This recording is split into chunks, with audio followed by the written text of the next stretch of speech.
I didn't even realize this came out. This completely flew right under my radar. It was unexpected, but an unexpectation that is well welcome here in my domain, and that is Love Live Bloom Garden Party. I've been wondering that this entire time Love Live has been dried. The Nijisaki movies are coming out. I just got through watching the second one, so there's one left to watch. But I didn't realize about this one was coming out, and that is Love Live Bloom Garden Party. And I didn't know what to expect from this one. We've seen just a snippet of a picture, and that is it, of a girl in a very melancholy setting, a very kind of sad look on her face, as if you usually get when you see the ending to a Love Live series. So I didn't know what to expect. Miyazaki and Superstar threw me a turnaround because I didn't know what to expect when it comes to it. Because Miyazaki did a 3-movie thing, they weren't competing in Love Live, they're just doing their own little festival thing. And Superstar got 3 seasons and they won Love Live twice and gained more members. So it seems like they're finally mixing things up a bit instead of just repeating the same stuff over and over again. So what is Bloom Garden Party about? It's the beginning of the end. That is Bloom Garden Party. That's how I can sum it up. Beginning of the end. You know how you have the original Love Live stories. You have the formation of the group. You have them competing, making songs. You see them gain popularity and rise to the ranks. They win Love Live. They have their movie or second season or other season. Then it's the goodbye. They have to say goodbye to the seniors, and the second years become the seniors, and the first years become the second years and stuff, and life moves on until they disperse fully. That's how it usually is. This is that, but at the very beginning. It all starts with 2 girls who work on background sets, who works backstage, and one of the big fan of it, Ioi, she's a very big Love Live fan, and she's here to celebrate her favorite group at their school. And this could be their biggest venue yet, the Bloom Garden Party. And then she has her best friend, Mika, a girl who likes to stay in line. She's a straightforward person, stubborn. She has that Maki feeling in a way. And there, as they reach the venue and see the performers, they're inspired and they decide to ask to do vlogs for each of the members and see what they're like and what inspires them to become idols. And you see this. It's very entertaining. You see the song in the beginning, and then you see them afterwards as they do the venue, doing all kinds of activities, plays, games, and services and stuff like that. The typical Japanese stuff that you get to see. And each character has their own personality, as you to expect. And you do get to attach yourself to some of the characters. And then at the end near the end, of the show, they have a different outlook. I always feel like she can participate and become an idol herself if she gives her the chance. And Mikan can truly find something that truly can motivate her and may not be too late for her to find it, as she so believes. But the point behind the venue of Bloom Garden Party is because it is a goodbye, a graduation ceremony. 3 of the members are seniors and they're moving off and disband from the idol group.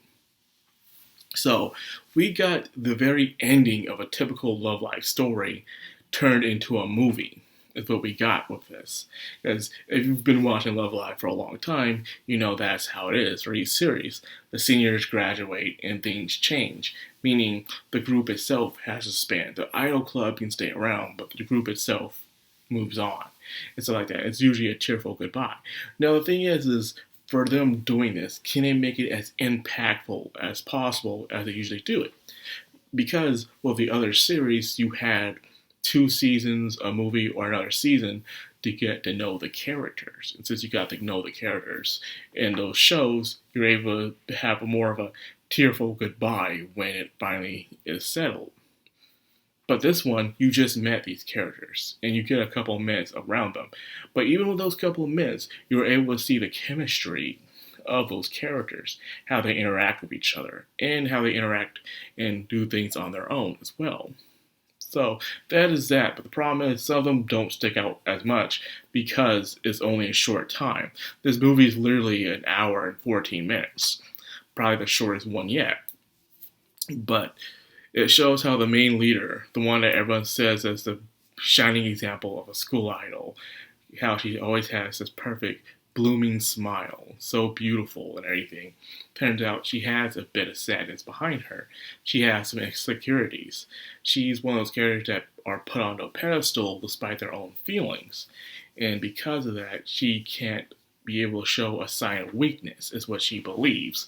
And because of that, she's always being optimistic, being a leader that she has to become. Like that. So she's like the other leaders that you usually get in the Love Life series. She's more like the count on leader, the one who does have insecurities, who are self-aware of their surroundings. But she puts on an act of always having to be happy and smiling and be seeing the things on the sunny side all the time. Until finally she's able to be true and honest with herself and her comrades at the end of the day. The animation, and of course, it improves every single time, even where I do believe that they were using CGI in some of the animated scenes, and then not just the dance scenes, and it worked out well. It blended in with the 2D animation that was happening around the set. Like I said, there were some parts that I did really enjoy, like the play that they were doing. I believe I like those characters more than any of them, because it was just a funny set that they were doing, especially when one of the girls just fell through the floor and stuff, and the reaction of it. It was freaking hilarious. I enjoyed it and stuff. But the thing is that I don't remember most of their names because I didn't have time to truly resonate with these characters. I understand what the studio was trying to do. They're saying, is it possible to still fall in love with these characters despite seeing their goodbye and only their goodbye? And that is it. We're not used to that. We're always used to seeing these characters form, create a bond, create the group, excel, and grow, and then finally reach their goal, and then disperse and say their tearful goodbye. That's what we're used to doing. We're never used to seeing a group. And not only that, we see the group through an outside perspective. We're always seeing the idols as the main characters, as they're the ones who's the one that the camera is always pointing at, but is not this time. It's actually the people who are behind the camera.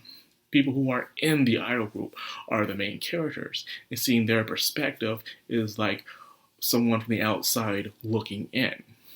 And I have to say, I enjoy that they experimented with this very much. This one was not heavily marketed because I completely forgot about this one. The only time people talk about this is when they had the promotional poster they sent out some time ago. And like I said, it was a very talked about poster because we never seen anything like it. A poster seeing of a girl who seems upset of what's happening, and she's in awe of what's happening around her in a very melancholy-like kind of way. So to finally see this, in a way, it showed it. When you first look at it, you were confused. It just feels nothing like the poster until you actually see what's happening later on. And like, okay, there's more to this. I know they were calling it Bluebird, and everyone was calling it the Naruto thing. The Naruto thing from Bluebird. Oh man, those were fun times. But yeah,